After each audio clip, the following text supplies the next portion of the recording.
Thank you all so much for joining us this morning at the Fashionphile office. I mean, I think we can all agree we're pretty envious of everyone who gets to work here and be amongst all these beautiful handbags and jewelry. And I just want to say thank you so much, Sarah, and the Fashionphile team for hosting us today, for leading this conversation, which I think is going to be really dynamic and fun and exciting. We are going to talk for about like 45 minutes, and then we're going to open it up to audience Q&A. So feel free to get those questions ready. We'll pass you a mic. All of our panelists are prepared. So let's begin. The luxury resale market is booming, probably not a surprise to many of you. Approximately $49.3 billion worth of secondhand luxury products were sold worldwide in 2023, according to Bain & Co. And McKinsey is predicting 10 to 15% annual market growth over the next decade. The dominance of luxury brands in the secondhand market really reinforces the consumer demand and appreciation for craftsmanship, durability, and sustainability. The appreciation for pre-loved isn't just a consumer phenomenon. Stylists are transforming the red carpet, calling on luxury brands to break open their archives for their celebrity clients. Some of the most newsworthy red carpet moments have been celebrities wearing archival pieces, and I'm sure we all have our favorite moments. We're going to talk a bit about that today. One of my favorite moments is when Louis Vuitton dressed all their guests in pre-worn looks for the 2002 Met Gala. And I'm sure we all remember the Nicole Kidman commercial Chanel No. 5 dress for the Karl Lagerfeld exhibit. So these moments are really attracting a lot of attention. And they also have fueled our industry's interest on returning to a place where garments and luxury items can stand the test of time. So I'm going to have all of our panelists quickly introduce themselves, and then we'll dive into the conversation. And I'll start with you, Sarah. Hello. Sarah Davis, the founder of Fashionphile. I started Fashionphile was my user ID on eBay in 1999. Many of you were not born at this time, so this is how old. Yeah, exactly. She's laughing at how old I am. It's true. It's totally true. No. So that's. I mean, and you'll hear more of my story as it probably answer questions and talk.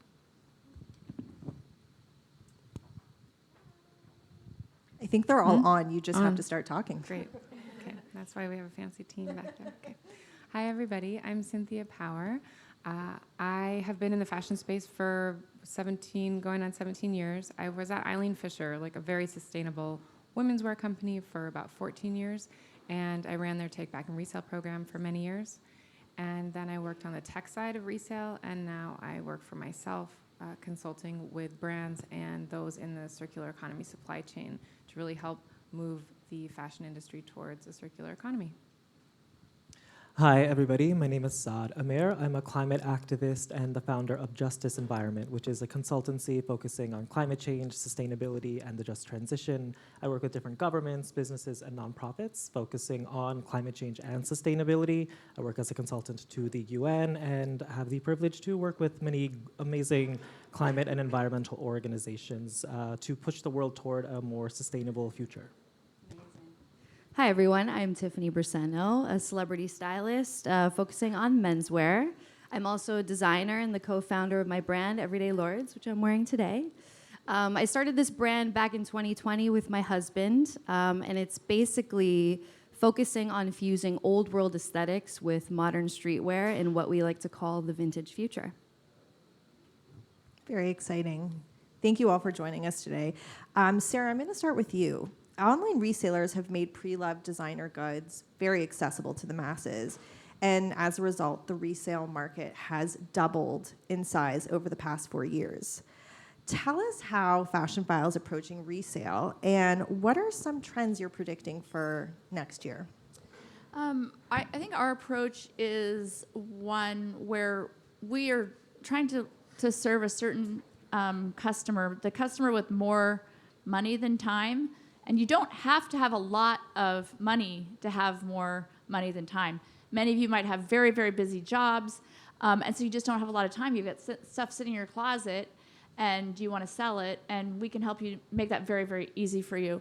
Some people talk to me and they'll say, well, I can sell this myself, and we're going to take 30% to sell it or whatever, and they'll say, I can sell it on eBay, and I'm like, if you have the stomach for that, do it. But like, honestly, I've got a bunch of stuff sitting in drawers in my house, like iPads, an old phone. I'm like, it's got value. I need to sell it. Who's got the time to do that? So, we're trying to serve that customer. And when you really focus on the seller, when we really focus on how can we help this luxury seller, some of those people might not want to have the ability to sell on a Poshmark or an eBay. Resale is everywhere now. You'll find an Hermes Birkin on Amazon.com, on Walmart.com. Every mom and pop consignment shop during COVID put up a Shopify account, and now all of those are online. From 1999 until 2013, about when Real started to come around, we were the only shop in town. In 2010, Entrepreneur Magazine called Fashionphile one of the smartest, most innovative, hands down brilliant companies on their radar. This is in 2010, before Real or any of these other people came to be. And then we joke that we went under the radar for the next 10 years because we were quietly growing profitably. And so we weren't spending a ton of money on awareness building. We were just heads down growing the business. And so we just really kind of focus on, there's a lot of opportunity out there. If you want to sell your own thing, you can go on Depop or Poshmark or eBay. There's Vestiaire. There's so many different options for you. But for the ultra luxury seller or the seller with more money than time, we want to help you do that. And then when you do that, you end up with what we have here, which is really the best assortment available. So I think we can all see that just from walking down that hallway. Cynthia, can you talk to us about why luxury brands specifically are dominating the resale ecosystem? And do you think it's possible for non-luxury brands to successfully carve out a space for themselves? Sure. I think that this is, I think, fairly obvious, but at least my answer to that question is that you have a kind of mix of quality and brand perception that kind of just support each other. So, luxury brands usually make very high quality goods. Not always, but usually. And I think that, so you need the high quality, and then you also have the brand perception, right? You could have something that is a non-branded item that is high quality, but it's going to be hard to resell that. But when you pair up super high quality craftsmanship with that brand name recognition, I think that's why we see luxury at the forefront of resale. I think also people really pay attention to, in terms of consumer behavior, they pay attention to the things that they spend the most money on. And so, starting probably with your house or your apartment or your rent, your car, and then really, amazing kind of personal items like a luxury bag. So I think for different people, there's a different threshold, but in my mind, it's kind of if I've spent more than $500 on something, even if I'm done with it, I know there's value there. I'm not just gonna donate it to Goodwill, or I know it can get, some of that value back. So that to me is why, it's kind of, like I said, the obvious answer. I think also that in terms of brand perception, luxury really stands for something, and people want to be a part of that and participate in that, and that can feel, luxury can feel, I think, a bit standoffish at times, but resale really opens, I think, just opens the playing field a bit wider, because obviously the prices are lower, but you're still getting that incredibly crafted product. And to your last question about, can other companies be part of resale that aren't just luxury? Absolutely. I think the higher quality, your product is, the better experience you will have in resale. And I would say, most brands leading to, I would probably cut it off at ultra fast fashion, but from, I would say the Zara's and up, you are going to be able to have a resale program and participate in resale, but it might look very different. There's so many different ways to participate. So, I think every company has to figure out what that right entry point is for them, but absolutely. Can you just share what are some of the ways that designers can engage with resale? Yeah, absolutely. I think I would just say, for a brand, you kind of have to think about what you have to look at how quality are your products, how long are they lasting, what are people paying for them on the resale market. Some brands, like a luxury brand, would want to either own their own resale experience and kind of have, control all the elements of it, or work with somebody like Fashionphile who's doing a really amazing job keeping that brand perception really high. Then if you think about I'll take the Gap, for example, right? Like still making, I would say, a fairly quality casual garment, but you might find Gap customers more on like Poshmark or eBay or in your local thrift stores and things like that. So I think it's, and anyways, to try to answer your question, Sacha, I think it's just there's all the marketplaces. There's so many decisions that a brand has to make to decide where are my customers, where are they shopping my brand, resale. What is my brand value? Like, where do I want to show up in the resale market? And do I want to own that experience? Or do I want to have somebody else help me do that and have it be less connected to my brand? This is to, anyone who wants to chime in. When I was doing my research for this panel, it seemed like it's a huge missed opportunity if you're not going to be in the resale market, think about it. What kind of operational investments does a brand need to make, and can it be lucrative other than like fashion? Does anyone else want to take a crack at that? Sarah, Cynthia. I'm happy to. Sarah? Yeah, you definitely can speak to this, but the reality is, from what I understand, ThreadUp has a really great kind of some resources that they put out, and they used to call it the ThreadUp 100, but now it's like so many more than that. And what it is all of the brands that are participating in resale. So Madewell, Lululemon, Levi's, and really you walk through any mall and almost every store actually is doing. Eileen Fisher is one of the OGs, Patagonia, obviously with Wornwear. They really push that even almost in front of their new stuff. They're really, really forward thinking on that. However, I don't know of any. There might be one that does it themselves. It's a huge, this is very beautiful, but there's a bunch of work happening back here. It is a lot of hands cleaning, preparing, quoting, so much work is going behind it. It could be a real distraction for a brand to try to open something that is so labor intensive and operationally heavy. So from what I understand, Cynthia might have a better view into this, but all of those brands I talked about, the ThreadUp 100, and it's now like ThreadUp 250 or whatever it is, I don't know of any that it's like Lululemon's not saying, send us your leggings and we're going to wash them and measure. No, they're not doing that. They're saying, Trove, you partner with us, white label, and then you do all the work, and then it looks like it's on like new at Lululemon.com, and you can buy it. It looks like it's from Lululemon, but it's really white labeled. We do that for Neiman Marcus. We do that for Farfetch. You will ship your item. Farfetch has a Second Life program. You can sell your used bags through Farfetch. You're going to mail those bags to Farfetch, 6359 Paseo del Lago, San Diego, Carlsbad, California. That's us. That's not Farfetch. We're white labeling that. And so you'll find some of that, but I don't know of any brands that are actually doing the operational labor of it. Do you know of any? Almost none. Eileen Fisher was doing a lot of their operations and still actually does a lot of their own operations, but not entirely. I think you did I was preparing for this question because I felt like I had three things that I wanted to say. If you're a brand and you want to get into this, there's three kind of elements to consider. One is the operations. You need to get your stuff back and you need to prepare it for resale.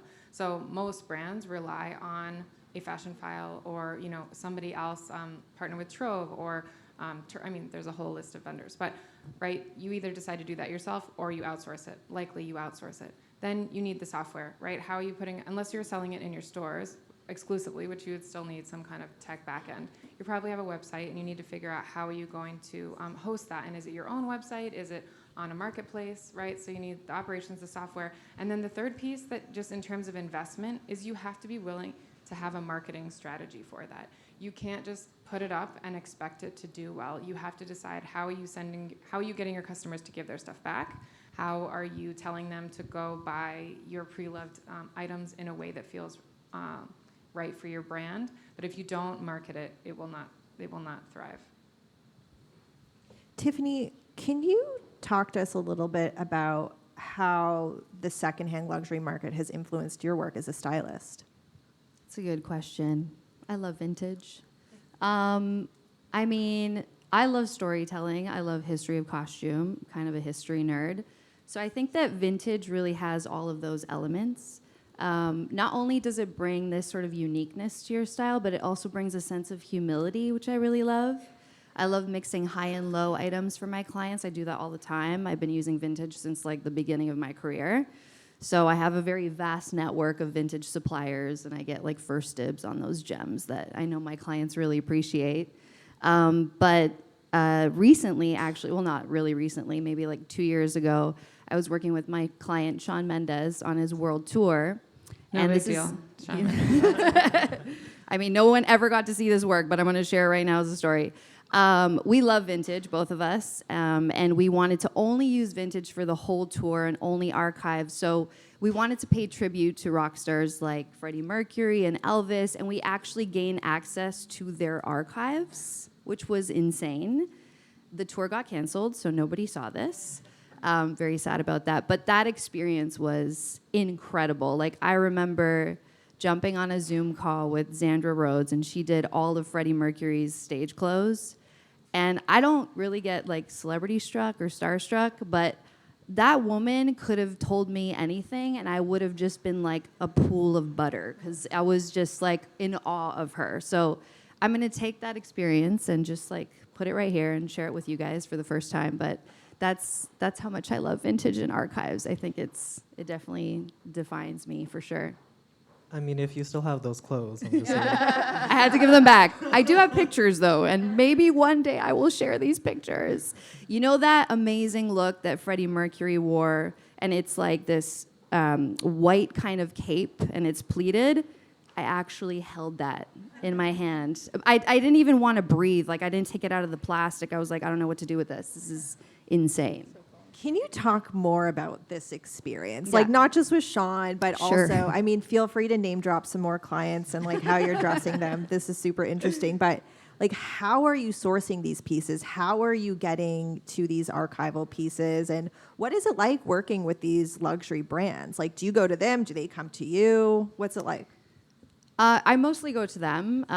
I've been blessed with having such a great network and great relationships with brands, but I did all the reach outs for those archives. And this is like before the Elvis movie came out, so we had access to Graceland before that happened.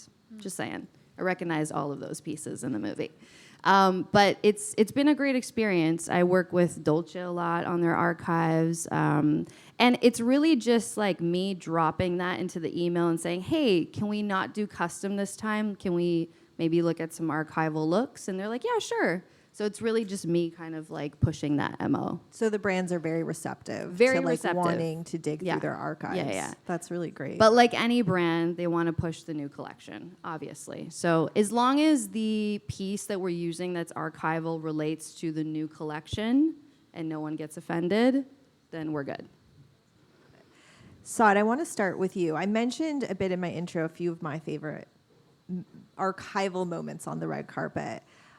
Starting with you, I want everyone to kind of share what was your favorite moment.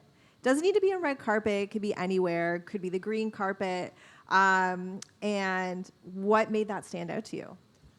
I think that there have been a lot of really great vintage moments coming into the mainstream. I think this year's Met Gala, you kind of saw one person after another wearing so many beautiful vintage archival looks. Zendaya coming in as one of the hosts, wearing Alexander McQueen and like setting the stage for everybody else to be like, this is how I'm showing up. This is what fashion was, this is what fashion is, and using her sort of body as an expression. At the same time, I feel the Met Gala, while it had a theme of time, it sort of missed the mark on actually talking about climate change or sustainability in any way. You know, Camila Cabello was literally holding a purse made of ice. And I was like, oh, what a beautiful commentary on, you know, melting and time and warming up, and yet not a word on the depth of that. You know, and I think we're seeing it on runways and on different carpets across the world. So one of my favorite looks was Naomi Campbell in 1997 walked the runway wearing this couture Chanel gown. Then this year at Cannes, she wore that same dress, which I think, one, speaks to the badassery of Naomi Campbell, of course, but also it shows something about sustainability, about endurance, about luxury, about time as well, and using fashion as a way to talk about sustainability and relevance in a way that she literally is wearing her exact same look 20 years later. And I thought that was really intentional and thoughtful. and she crushed that carpet too. So I love seeing thoughtful moments like that. That's a great reference. Tiffany, how about you? Going back to Zendaya, got to give a shout out to my boy La Roche. The Dune press tour when she wore that Mugler robot look. Did you guys see that? That was crazy. Like, wow. Also, like, when else are you going to wear a robot look and make it feel that appropriate? So that has to be one of my favorites, for sure. That's great. Sarah? Maybe it's because I'm a mother of Gen Z children, but I love seeing Angelina Jolie a couple times now has showed up on the red carpet with her daughters wearing dresses that she wore 20 years ago. And I just find that so cool. Like, I love the fact that it shows that, again, I love that they're keeping these things. They're not loans. They're like in their closet, that they are archiving it, that they're taking care of them. You can't have a dress for 25 years if it's not cared for. It actually is damaging to the piece. And so I love seeing her daughters, all of them, wearing her pieces that she wore, and they look so different. They'll wear them with Converse sneakers, and and it's just, I love that idea. I think we all should be buying a lot less, but buying as best quality as we can. You can do that often when you buy resale, just because you can get it, access to better quality, and then keeping it as long as you can, and then sharing it. Like, I love that we're seeing this example from people that we admire. That is a beautiful reference, and I'm sure, to piggyback off that, Brooke Shields' daughter wearing her, I think, wedding dress to Andre Agassi. I mean, I love that they're keeping that. That's such a great moment. Cynthia? I was thinking about Sharon Stone wearing her husband's white button-down over that big poofy skirt or whatever. I mean, it's not so much about vintage, but it's about like the creativity of your personal style, and it doesn't have to be new, and it doesn't have to be even from your own closet, but you just have to show up feeling like yourself. So, Saad, let's remove ourselves from the red carpet. Let's go back to the runway. How are brands approaching sustainability now on the runway? I think on the whole, a lot of brands are not considering sustainability enough on the runway. The runway is a reflection of their newest collection. And for the most part, especially in luxury and high fashion, you don't see enough representation of what sustainability actually looks like. An archival look is great because it's sustainable by its very nature. But it's very different than creating something out of materials that are sustainable, that are thoughtfully created, that have ethical human labor practices, right? And so I think brands are trying to push and sell these new things. For them, of course, it's the most profitable, but it's not necessarily the most conscious. And I think at this point, they're aware of that. There's no denying that they know that they're having these impacts, And I think people in the audience of those runways are often trying to see like, oh, what do I wear? What's stylish? What's cool? And that's all fair and valid. But I think one thing that is lost in that conversation is, people seek fashion because they want to express themselves, right? We've all showed up today in a look that somehow embodies some characteristic of ourselves. We sat there and we thought through what to put on our body and how that appears to the world and what that says, right? But if fashion is about expression, what does it say about us when our clothes are polluting rivers, destroying forests, releasing an inordinate amount of carbon dioxide into the atmosphere, and being made by women of color, predominantly in the global south, in unethical slave labor conditions? What is it that we're actually saying? It's not just cute enough to say, oh, I'm wearing so-and-so designer look. There is so much more depth to the fabric that you're adorning yourself with. And I think people often criticize the fashion industry for being shallow, but in some ways it is, let's be honest. But I think part of that is because we're not considering the depth that comes with it, right? There is so much more to that global process that touches us. The average white t-shirt touches 100 hands before it ever even gets to you. And who were those people? What are those stories, right? Where did those materials come from? Was it made of cotton? Where was that cotton sourced from? Were there pesticides growing into that cotton? How much water was wasted in creating that cotton? and how much carbon emissions have gone into the atmosphere, thereby heating our planet through global warming, right? There's so much more depth there that I think people often overlook. And so when I'm at New York Fashion Week and I'm watching these runways and I'm thinking about these designers doing their absolute best to serve a look, and they look great. But if we only focus on the surface level of what the image is and how that's going to appear on Instagram, then we lose the depth of how that outfit is impacting all of humanity and what we're actually, as individuals, communicating to the rest of the world. And so I think it's important that we reflect on not just what we're wearing, but where it came from and what it means for the rest of the world and for the communities that are around us. Because I think so many people in fashion like to talk about how representation is important of all these different communities, but I don't see those people, I don't see their stories. And I think we need to highlight that in serving the looks and on the runway and in Fashion Week too. Those are all great points. Yeah. Yes. Can I? Clap, clap. Yeah, I jump in for a everyone, second? please chime in. I mean, that was amazing. I'm just going to be the first to follow that, so I'll just fall flat on my face. But I mean, I love everything that you just said, and I was thinking about it from also, like you're talking about everything that goes into creating, right, these items. And then I also think I spend a lot of my time thinking about what happens to them when we're done with them. And in terms of sustainability and luxury right now, one of my little peeves that I have at the moment is when I go into a luxury store and I look for a sweater, I expect that sweater to be 100% cotton, wool, cashmere, linen, whatever. And I started noticing that it's like 50% wool, 50% nylon, acrylic, all of these materials that just, they're not, I mean, on multiple levels, like you can't recycle that.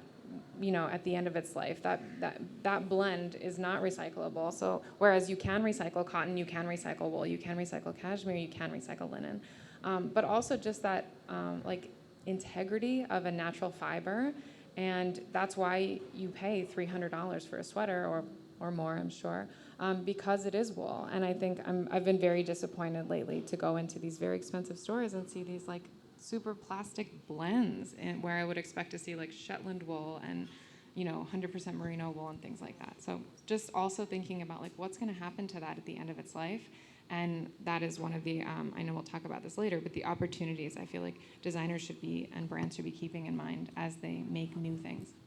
And I just want to add to that when talking about these like synthetic blends, every time you wash that piece, you're releasing an insane amount of microplastics into your own local environment. And so these synthetic blends are maybe cheaper for these companies, but the people who are bearing the brunt of those costs are us. It is our ocean, it is our wildlife, right? And so we can't just think like from a corporate perspective of like, oh, I saved like blah, blah, blah % this quarter because I cheaped out on the fabric that we're using, and in addition to that cost, it's also like if you're walking into like, you're paying like multiple thousands of dollars for one of these pieces, and then it's one of these like cheap synthetic polyester pieces, which by the way are all derived from fossil fuels. Those synthetics are derived from fossil fuels.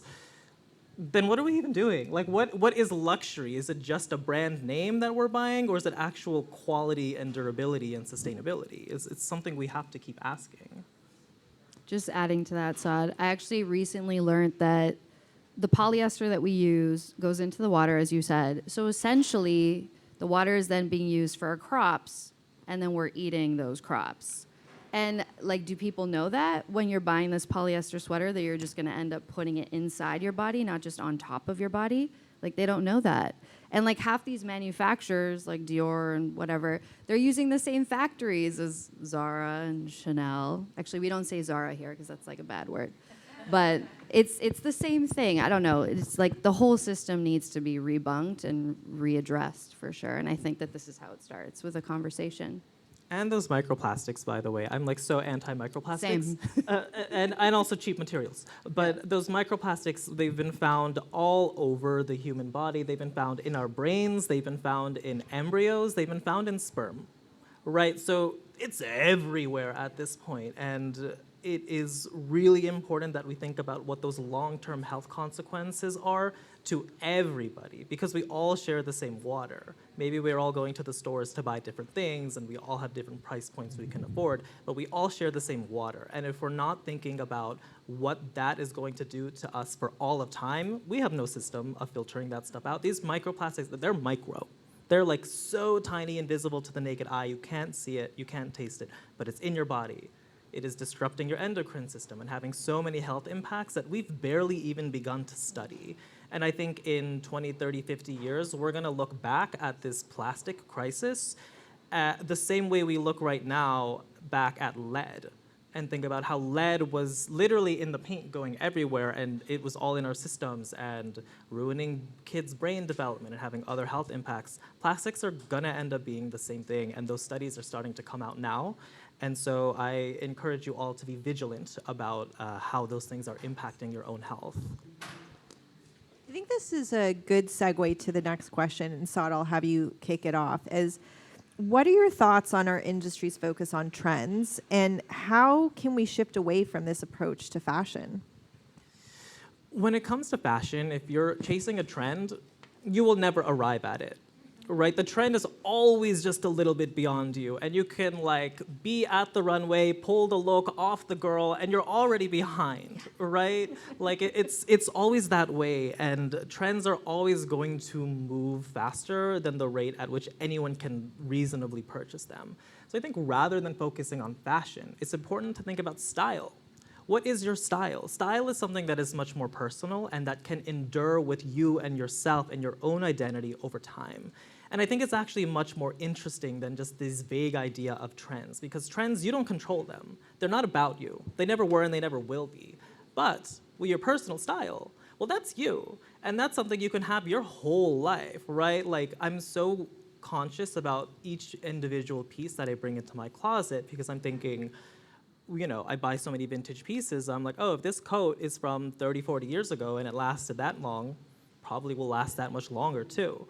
And it's something that you can endure and create as part of your own personal brand, your own identity, your own sustainability, and your own legacy too. So I think it's really important to be conscious of the difference between fashion and style. And brands are always gonna push fashion and trends because that is what is gonna make them the money. But that shouldn't even be our general interest as consumers. We should focus more on who we are and how we're showing up and our relationship to this entire industry, because that is what needs to change. Anyone want to talk about trends, Tiffany? Just adding to that, something I always say is fashion you could buy, but style always starts with you. And yes, I'm a stylist. I need to pay attention to trends, but honestly, I don't think trends are going to exist much longer. I feel like this new generation is more about individualism and authentic style, being your authentic self, and just expressing yourself. And that has nothing to do with trends. Also, it's a global stage of fashion, so our seasons are getting a little bit more blurred, and you know, all different brands have different ways of dropping their items. I know for Everyday Lords, we don't do collections. We just drop items as we see them, you know? So I think that, and I know that my stylist people would be like, what are you talking about? Trends are a thing of the past. I don't think they're that important. They're not. Sarah, I want to hear more about how the Fashionphile customer, like what are their priorities? What do they value? Because with purchasing a pre-loved item, you know, there's such an appeal for, you know, it appeals to someone who's sustainably minded, who maybe is on a budget, but also maybe someone who's looking for a very rare and exclusive piece. How do you feel like your customer is shopping? Like, what are their priorities? Still, while like 10 years ago, sustainability was not a reason why people were shopping resale. It was because they were looking for a bargain. And the truth is, it's still the number one reason people are shopping resale is they're looking for a deal. That's number one. What's cool is the younger generation does get exactly what you're talking about. Like, it's wild how much we're producing still every season. And really, we talk about Zara and fast fashion. Some luxury is just fast fashion for rich people. It's just the reality. Why are they producing seasonally? People are buying seasonally. They're the same people are buying seasonally. They're treating luxury like other people treat fast fashion. And so it's really at Fashionphile. When I think about trends, what's super interesting is in our world, what keeps its value is not the trendy. It's not the it thing. People say to us all the time, they're like, what is the hottest thing you're selling right now? I don't even want to tell you. It's so boring. Because it's a bag that was in 1980s. The Louis Vuitton Speedy was a thing in 1980s. It's still huge today. Those shapes, if you close your eyes and you picture a Chanel bag, that bag right now, that's got to have the best resale value, the one you put in your head. That traditional style. I bought this bag from Fashionphile like 2012 or so. It was used when I bought it. I've had it for 12 plus years. It's only gone, I could sell it today for thousands more than I bought it for. It's only gone up in value, and I wear it all the time. If any of you have been here before, you've probably seen me wearing it. Those classic pieces, that's what holds its value. And it's the same thing that you were talking about with why something has resale value. Because what's really cool is it's not just that it's the great quality. We did a study with Kantar. We paid for all this research, which is like, when I tell you what the study said, you're like, duh, why'd you pay money for that? I could have told you that. But you have to sometimes get proof that it's true. Is that when people spend a lot of money on something, they take better care of it. And so, and the reality is if you take a Zara canvas tote and a Balenciaga canvas tote or Burberry canvas tote, the quality is not that different. And honestly, it's not that one's polyester. No, they're both the same materials. They're not constructed differently. But if you pay $2,400 for this Gucci canvas tote and you paid $699 because this was in the bargain basement, whatever, of Zara, and you break the handle on the Zara tote, you're throwing it away. Hopefully not. Hopefully you're repairing it. But if you break the handle on your $2,400 bag, you will get that repaired. And we found that, that's one thing our study found is that when you pay for ultra luxury products, you're getting it repaired. I take my shoes. Some of my shoes have been resold multiple times. I'm not, just because there's an issue with it. Our grandmothers darned their own socks. Our great-grandmother, they darned their socks. They had a few pairs of socks and they repaired a hole in the toe. That's what darning is, the lost art of darning. Yes, and so I'm saying we just have lost that. You can find this really satisfying videos of sock darning. It's very cool. But we need to get back to repair. Like how many of us, a button falls off. Do we know how to do that ourselves? These things, treating the products with respect, because we're part of the problem. We consume too much. We're buying all the time. If we stopped buying so much, the brands will start producing so much. They're keeping up with our demand. When we talk about demand, it's us demanding more. And they're ready to sell more. And for whatever reason, we have so much amazing data out there. And for some reason, we can't figure out how to produce only what's needed. And there's still overages. All the outlets piled, even luxury. You go to the outlets out in Woodbury Common here in Desert in California. You go to these outlet stores, it's not just like the Madewells and Levi's. No, every luxury brand is an outlet out there. Piles of overstock. It's crazy. It's wild. Yeah, I feel like we could talk about this for a while. I want to be mindful of time, and I want to make sure the audience can ask questions. So I'm going to go right into our last questions for each of you. I'll start with you, Tiffany. Yeah. What's next for you? I want to hear what's next for Everyday Lords. What's next for your clients? What's next for Sean? Is he going on tour again? We'll order. That's a good question. I think for our brand, we just want to focus on building the community for Everyday Lords, and just really finding our voice in the Latino brand space. Any Latino brand owners out there? Shout out. Yeah. Just growing that and just really building with my clients more. I mean, I'm so blessed. They've been there for so long, and it's just family now. So there's a few capsule collections coming out next year with other brands that I'm collaborating with. I'm really excited about. But yeah, as a creative with that question, my brain's just like, Too much. because we have 20 things happening at the same time. I'm like, I don't know, which one do you want to talk about? But yeah, I'm sure we'll hear about them soon. Also, I'm expecting. Yeah. Yeah. So this is my son's first panel. So that's exciting. So who knows? Maybe there's a baby collection. Oh my That God. might brew. Who Sign me knows? up. Yeah. Congratulations. Thank you. Saad, I follow you on Instagram. I'm a really big fan if anyone else wants to follow Saad. And you always have something so interesting going on. You're winning awards. You're around the world doing amazing things. So as an environmental justice expert, what are some of your climate priorities for 2025? Well, first of all, thank you for following me. Appreciate that.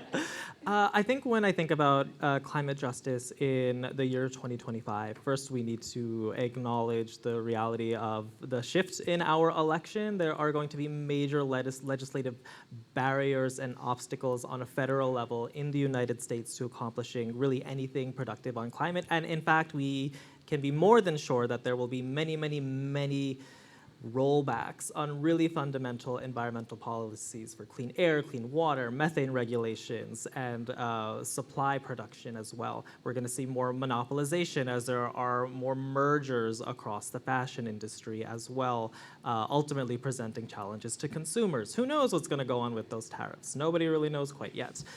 But also, I think one big priority that I want to highlight is the Fashion Act, which is a New York State-based policy that essentially requires brands to take full inventory and stock of their environmental impacts, as well as the human rights that go into all the crafting of all of their garments. For the first time, this would really set rules and standards that these companies have to publicly report. Right now, most companies don't even know how much they're producing, where those things are coming from, who made them, and the long-term environmental impacts to our water, our air, and our climate. And so the Fashion Act is a really important piece of policy, and because it's at the state level here in New York State, one, I think the fashion industry here, which thrives in New York, should do a lot to highlight and support the bill.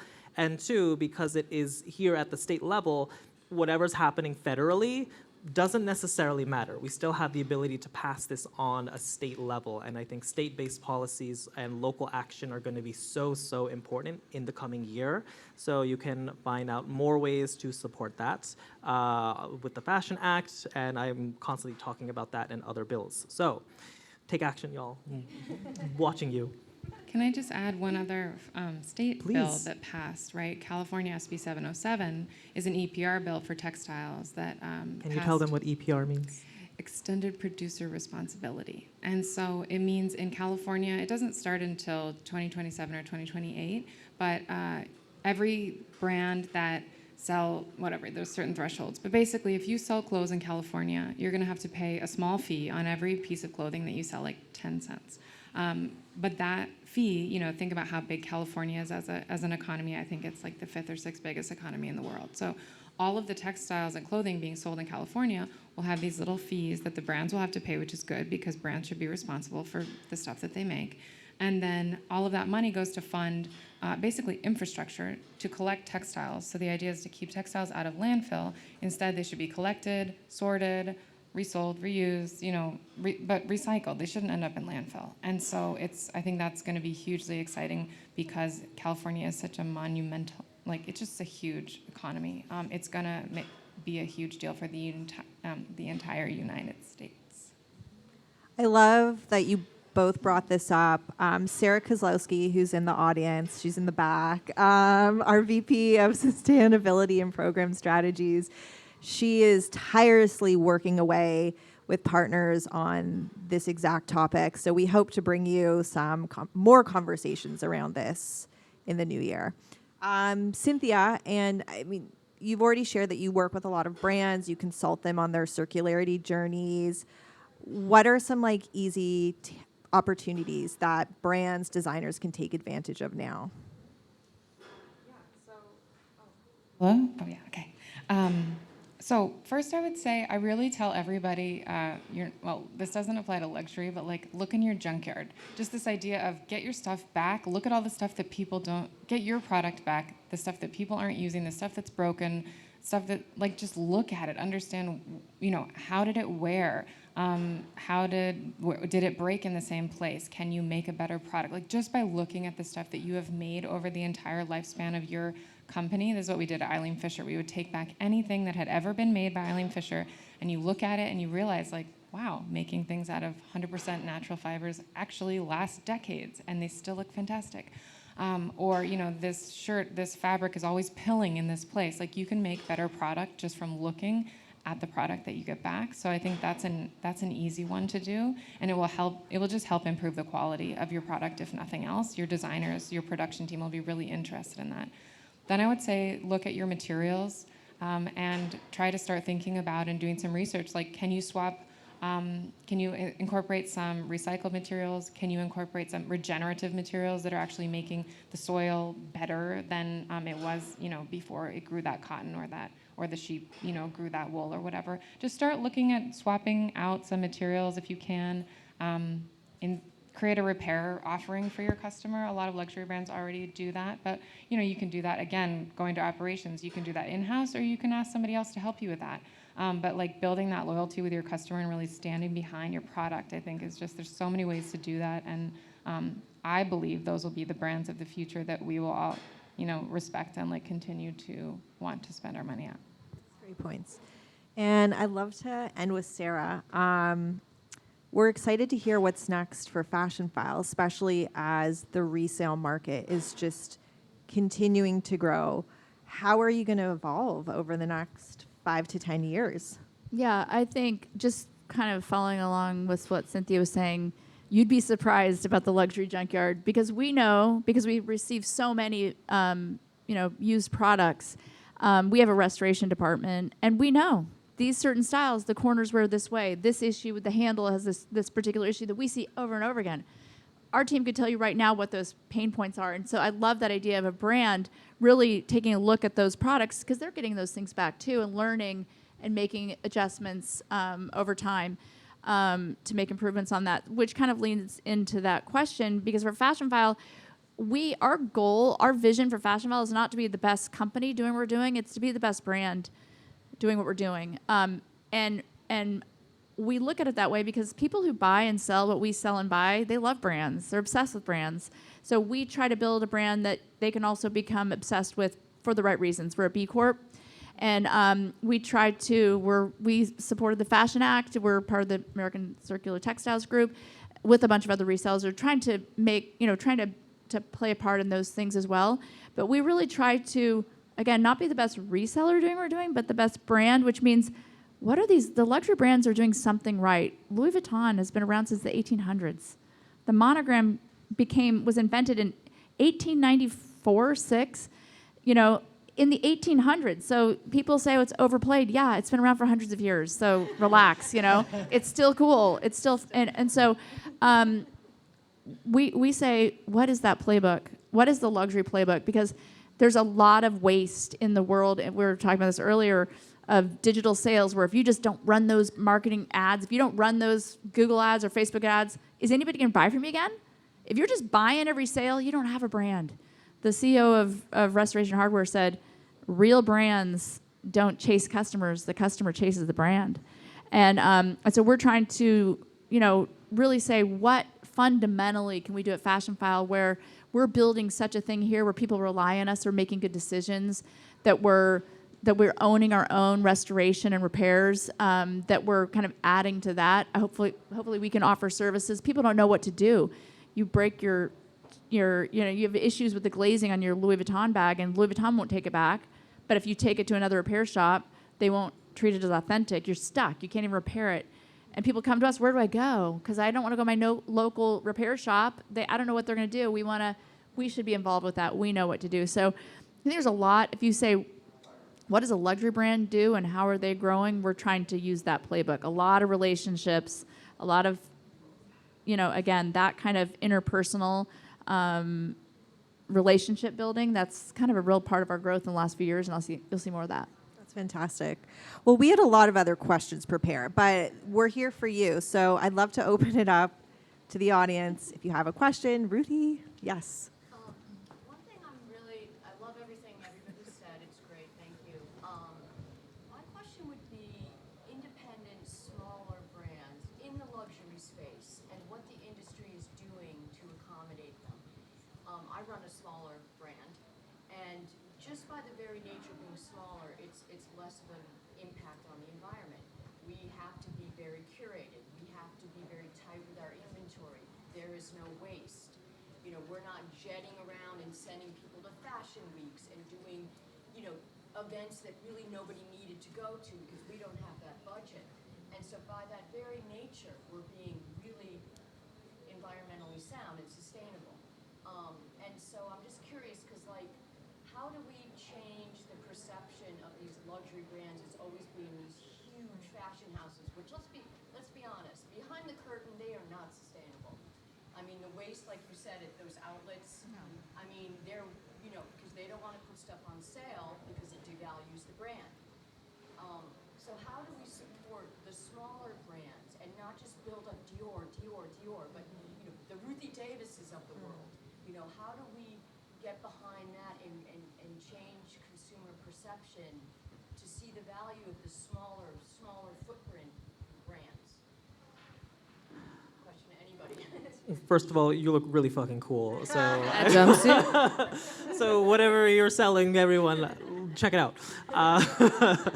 I think that the big brands have exactly that. They have the big brand, right? They have the brand name. They have the legacy. So people are just inherently, by definition, more aware of them.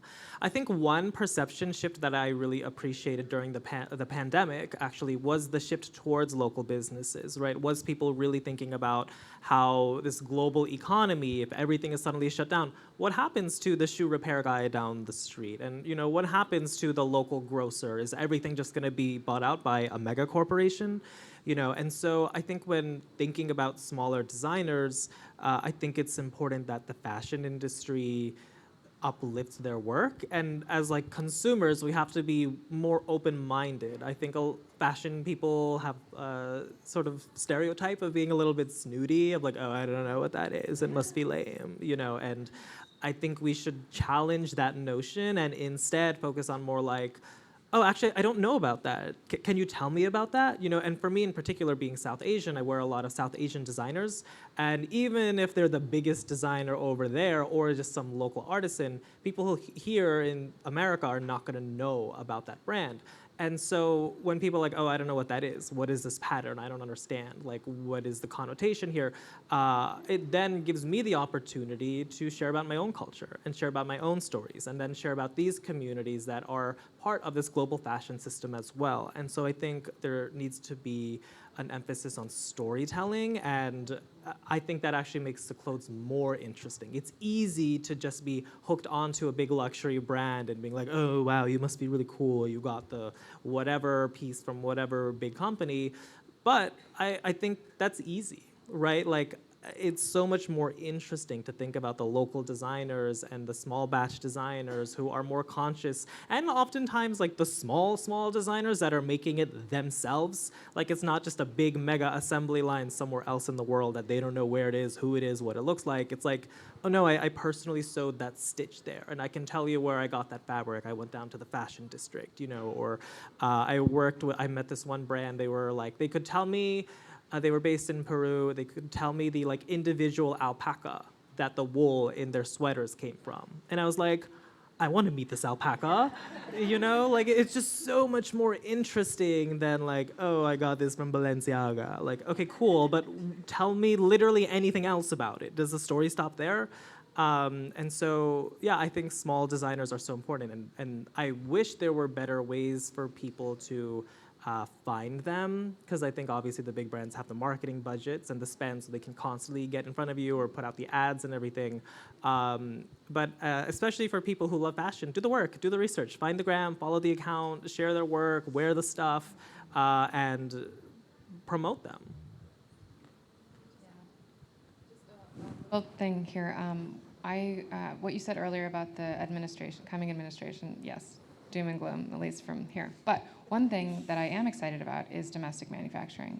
And I feel like that's going to be something that is going to cross the aisle and will be great for small American brands. And I don't know if you produce here, but I do think that kind of putting an emphasis on can you source, how much can you source here, how much can you make here, and then throwing your weight behind that storytelling as well should be an interesting story for the next few years. And just not just story, I mean, good for all of us.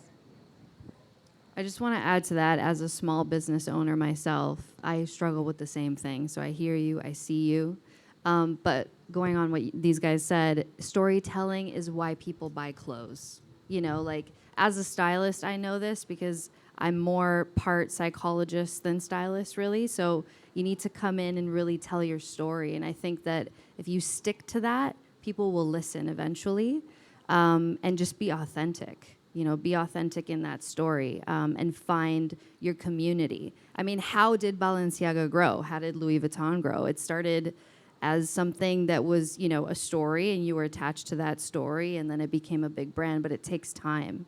One thing is, the goal doesn't need to be, not everybody aspires to be the next Balenciaga. Of course. Yeah. My point is like, what's wrong with the Mini Cooper 4x4? I don't want the Cadillac 4x4. I want the small, tiny house that's really cool. Like, in other words, luxury can be a smaller, I mean, my brand is a shoe brand, and it's known globally. So for Black Friday, I shipped to 12 countries. So you can still be good. So I think the industry needs to start to not only think of these huge, which are not sustainable, these huge companies. You know, we have to re-educate people that there's a value. You don't always have to be bigger is better. I don't know if you read the book Dana Thomas's Deluxe, How Luxury Lost Its Luster, but she talks about this. It's like, it's really because all the brands you're talking about are not really the brand. It's really a conglomerate that's like out there run by a bunch of private equity dudes trying to make some cash. So no wonder there's waste in the industry. And so I think there is space for there. And since I've been around, I'm older than most of you, but like I've never seen a time where awareness was as possible to get for free as it is today. If you're a good storyteller, there is a place for you.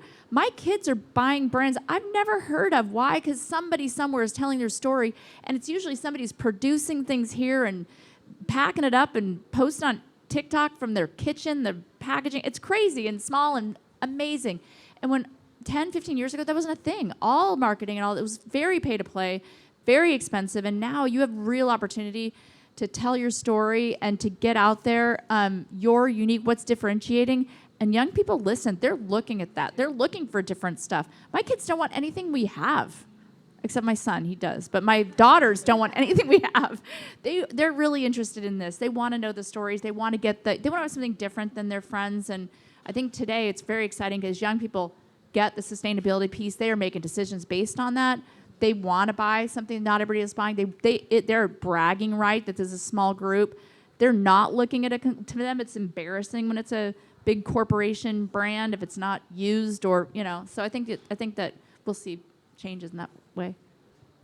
We had a question in the back. Do you still want to ask it? Yeah. Okay.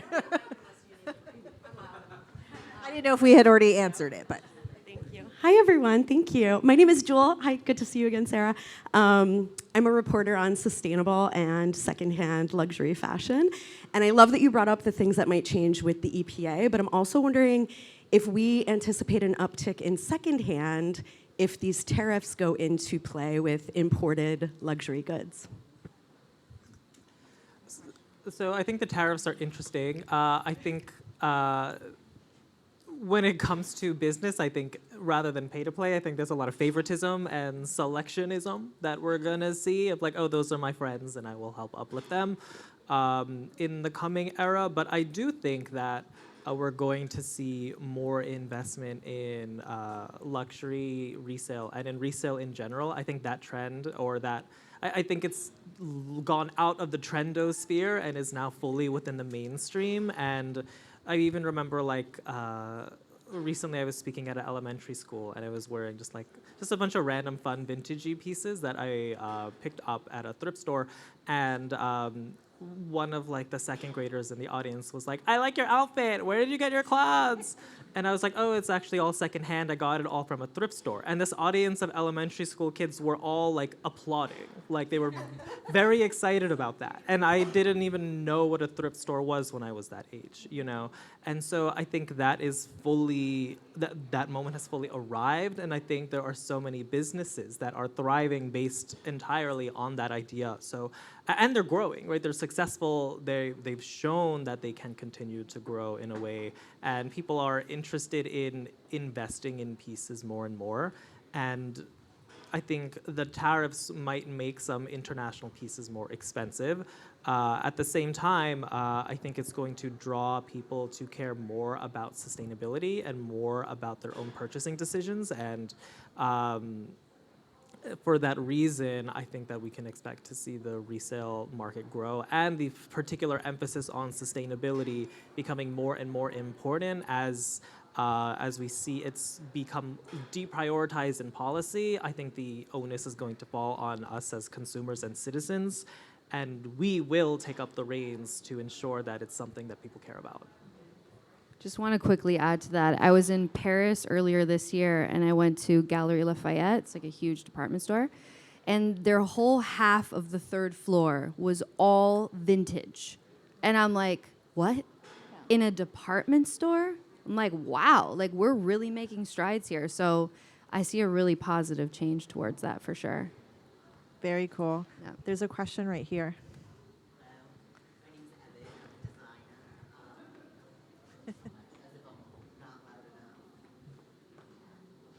Well, I'm loud anyway. Oh, no, you can hear. So my question is for Tiffany. When you're dealing with these archival, iconic pieces, like let's say from Elvis's wardrobe, which is insane, what are the stipulations around altering it? Are you able to do any like temporary alterations or adjustments? Or is it like if it doesn't fit perfectly, it's a no-go? All brands are different, but specifically with Graceland, they had rules for sure. Luckily, Sean was basically Elvis's size, so we didn't really have to do much to it. But they need to approve the tailor. They need to see the alterations, and it needs to be like light alterations. There's no adding or changing of buttons or anything like that. I mean, it's a piece that has lasted for time. It's an art piece, so you don't want to do too much to it out of respect, you know? Yeah. But yeah, some brands are like, no. Like if it doesn't fit, forget it. If that's falling off, just leave it. But some people are like, okay, we could alter it a little bit. Yeah. Got it. Thank you. I also love your blazer. Oh, thank you so much. I love yours too. We have time for one more question. I need this because I have a really soft voice. But going back to the policy thing, so the EU had passed the bill that is like the Fashion Act here, but it passed there. How do you think that that's gonna, do you think brands are gonna implement those strategies globally, or do you think they're just gonna do it for the European market? We haven't seen, like, there's regulation in Europe. You can't destroy end-of-life product in Europe. You can't just take your stuff out in the back of a dumpster, and that they're not doing that here. That's still happening. They're not. And so the legislation is going to have to. Well, I was going to say that's for a product that's already been made, so they wouldn't. I would think that there's I don't know the answer to your question. I would think that there's a strong chance that depending on the brand and how much product they sell into Europe and where they make it, and I'm thinking of Tory Burch, right? It's like a very global brand, and they sell all over the world. And let's say, I don't know, they do a huge chunk of business in Europe. I would think that if they have to change enough stuff for one region, that I don't know. I'm curious what the brands in the audience would say, but that they wouldn't want to then have. It depends on how much money it costs. There's too much money in That's what it. it is. There's too much money in it. It's really causing. And so when it causes you to tighten down, because I love what you said about Eileen Fisher. She's like, Eileen Fisher's like, why do we have to grow so much? Because again, if you're not a big conglomerate, a bunch of VCs pushing it, why do you have to grow so much? You're making money if you're profitable. Like why? And so that's the issue, is when you've got, it's not at that point Tory Burch isn't there making those decisions. It's a group of people. They're trying to, and when there's, the EU cramps down and said this is the best way to go, it's not the way that necessarily, at least from the get-go, that you're going to make the most money. And so that's the problem, I think, that if they're like, well, we do this here, but we can make up for it here, it potentially could cause issues elsewhere. So, but I think we see movement of those same policies, people getting involved and pressure happening. You see, when California and New York both, the country will kind of follow those. We'll see more of that, I think. And I think that it depends brand to brand, company to company, and it's sort of in a lot of the ways that you're saying, because like the American market, for example, is huge, right? And I remember like being at a Starbucks, this was like a decade ago in Japan. And they had like a whole plastic recycling thing. All the materials were different. All the cups were different. The whole system was different based on the local waste recycling policies there that were much higher and stricter standards. Japan just simply doesn't have the land mass to just have massive landfills everywhere. So they always had to think more sustainably about everything. Versus then you go here and they're like, oh my God, we can't figure it out. What do we do? And I'm like, bro, you already figured this out. Like you already figured it out. Exactly, And so I think some brands are they're all going to have to follow the regulations in the EU, of course. But when they can cut corners to make an extra buck here in the US or in another regional market, they will do that and just assume that their consumers won't be aware. And so I think it's important for us as consumers and as citizens of the world to be aware and to tell those stories. And, even talking about how brands will just like destroy product that they don't sell, and literally just throw it in the dumpster, as we saw with Coach recently. I think it's important that we're vigilant about that reality and continue to call that out. Because maybe they are not allowed to do it in Europe, but if they can get away with it here. But Cynthia, to your point, if they figure it out in Europe, it can't be cost effective to be destroying all this product and overproducing and pushing it into outlets and all these reselling wholesale channels. So to your point, if they figure out some of those things because they're forced to do the work, then maybe they would say, hey, we can make more money now. It's the money is the incentive. If they can make more money if they can figure that out in Europe, they got an incentive to do it. And I guess I wonder also what's the tipping point of efficiency? If again, how much do you sell into Europe? And if you have to, are you going to split your supply chain, make everything that's sold here? Maybe you will if it's cheaper, or you might go actually it's more efficient and we can keep our team smaller if we just do everything the same way. And I don't know, it does all come down to money. And I think if you're a for-profit business, you're extra in trouble. Not for-profit, I mean public business. Thank you all for those questions. And thank you so much, Sarah and your Fashionphile team, for making this event so beautiful and for having us in your home. And we appreciate you showing up this morning to hear, and hope everyone takes care. Thank you so much, Sarah, Cynthia, Saad, Tiffany. Thank you.